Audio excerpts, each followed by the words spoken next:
He was known for his integrity. For decades, he defined justice in Fresno, California. But when one forgotten piece of evidence resurfaced, it didn't just question a verdict, it shattered the very system he had spent his life defending.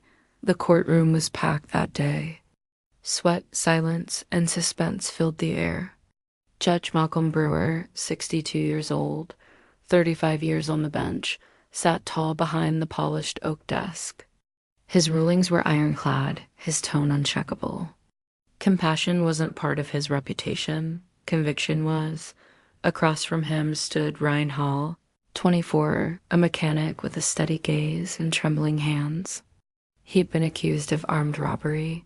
A jewelry store had gone bad, leaving one man critically injured.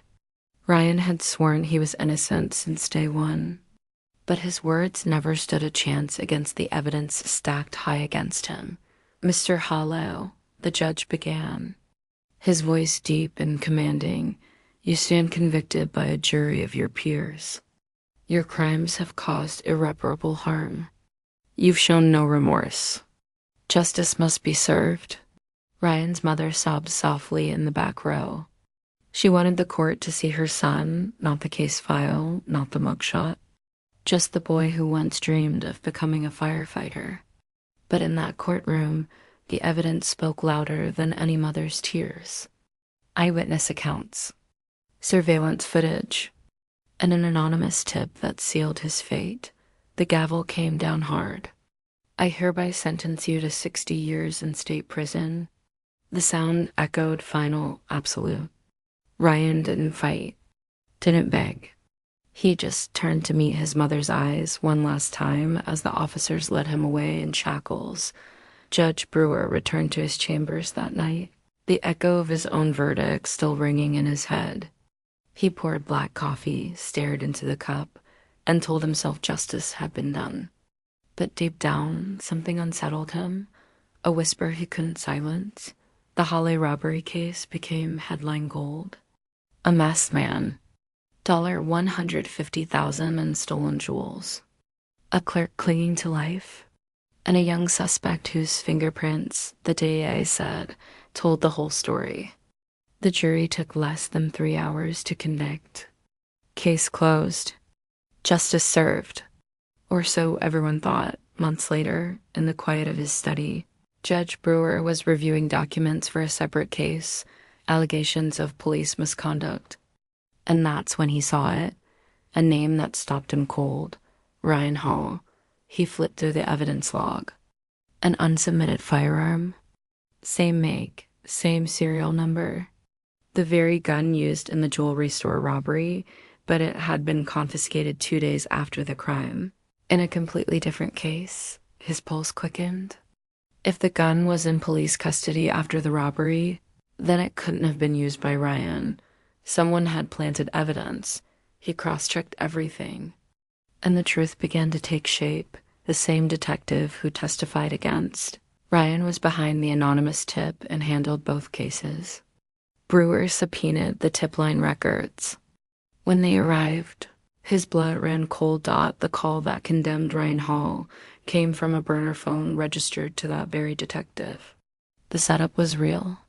Ryan had been framed. Haunted by guilt, Brewer contacted Daniel Hayes, a retired investigator and an old friend. Together they reopened every file, every log, every photo.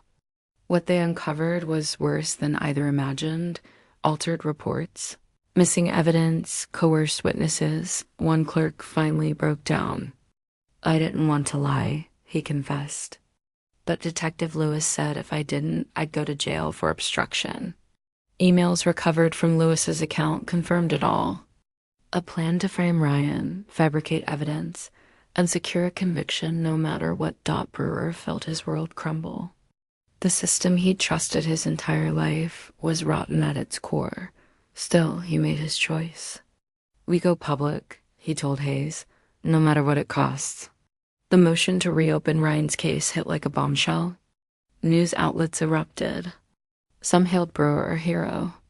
Others called him a traitor. Threats flooded in. His car tires were slashed, a note left behind. Drop it or else, but he didn't stop. And soon, Hayes found the final piece, a parking lot security tape from the day of the robbery. It showed Detective Lewis himself carrying a duffel bag, leaving the scene. When the footage played in court, the room went dead silent. Gasps broke through the tension as Brewer pointed to the screen. "This man," he said, "is the detective who led the investigation against Ryan Howell." The crowd erupted. Reporters shouted questions. And Lewis, pale, sweating, was escorted out in handcuffs, hissing, "You don't know what you've started." Weeks later, the same courtroom saw a different scene. Ryan Howley stood again before the bench, this time free of shackles. His conviction overturned. His name cleared. His mother wept as she held him. Judge Brewer, seated quietly in the back, allowed himself a faint smile. Justice, true justice, had finally spoken. The fallout was national. Lewis was charged. The Fresno Police Department faced a full federal probe. And for the first time, people began to question not just one case, but the system itself. Judge Brewer didn't see himself as a hero. He was simply a man trying to make things right. As he told reporters, justice isn't about being right all the time. It's about having the courage to admit when you've been wrong. And Ryan? He walked out of that courthouse a free man, scarred but stronger. He vowed to help others like him, innocent souls lost in a system that forgot their names.